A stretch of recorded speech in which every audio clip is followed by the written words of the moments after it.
Bonjour, Monsieur le ministre. Bonjour. Présentez-vous à guinématin.com. C'est le ministre Bantamasso, aujourd'hui ministre conseiller à la présidence, chargé de mission. Justement, par rapport à cette nomination, quel est votre sentiment aujourd'hui? C'est un sentiment de joie, de satisfaction et de fierté. Parce que le chef de l'État, Ousmane Fakonde, m'a une fois de plus renouvelé sa confiance. Donc je ne pourrais que lui dire merci. Merci au RPG Akassa. Contrairement à vous, on sait, vous avez été débarqué à un moment, d'autres ont quitté. Et quel message avez-vous à leur endroit? L'endroit des personnes qui ont quitté aujourd'hui le navire RPG, notamment Makanera? La semaine dernière, j'avais eu l'occasion de me prononcer là-dessus. Aujourd'hui, je préfère ne pas me prononcer. Je laisse au peuple de Guinée de savoir parmi ses fils qui est bon et qui n'est pas bon. Je ne veux vraiment plus en parler. Chacun est responsable de ses actes. Que comptez-vous apporter dans cette nouvelle fonction qui vous a été confiée? Je vais toujours apporter ce que j'ai apporté au chef de l'État, au RPG et au peuple de Guinée. C'est de me battre pour que Ousmane Fakonde puisse respecter tous les engagements qu'il a eu à prendre vis-à-vis du peuple de Guinée. Nous avons eu l'occasion de nous battre ensemble près de 25 ans pour accéder à la magistrature suprême du pays en prenant des engagements vis-à-vis du peuple. Donc aujourd'hui, la mission que j'occupe aujourd'hui est plus importante que les autres missions que j'ai occupées pendant les 5 dernières années parce que j'étais un peu distant du président. Maintenant, je suis dans la cour, proche de lui, donc je peux apporter beaucoup de choses dans la construction d'une Guinée unie et prospère. Monsieur le ministre, vous comptez diriger le RPG un jour? C'est un rêve. Et aujourd'hui, il y a une fronde au RPG. Quel conseil avez-vous à l'égard des jeunes? Il n'y a pas de fronde au RPG.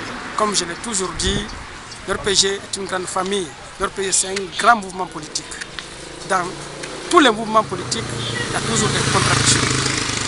Ce n'est pas la pensée unique. C'est la démocratie. Nous nous sommes battus pour la démocratie en Guinée, pour imposer la démocratie.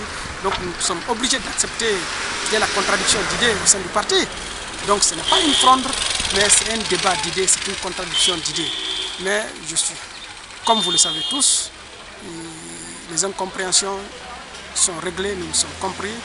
Et les jours à venir, vous verrez que les choses vont se passer dans les bonnes conditions. Bientôt les élections communales et communautaires. À quoi peut-on s'attendre dans les jours à venir? C'est la victoire de RPG. C'est tout ce que je vais vous dire. Le RPG, comme je l'ai dit, après des contestations, le RPG sortira grand et très grand. Et nous allons prouver notre grandeur encore aux prochaines élections à venir. Vous comptez appeler d'autres partis à une alliance quant à la tenue de ces élections communales et communautaires? Pour le moment, nous ne sommes pas prononcés. Parce que les alliances passées, comme je l'ai dit le samedi, c'était l'alliance pour la réélection du président. Ça s'est passé, nous allons revoir encore avec quelle formation politique nous pouvons aller aux élections. Mais pour le moment, rien n'a été discuté au sein de la direction nationale du parti. Mais je suis sûr que nous irons avec certains, ça c'est sûr.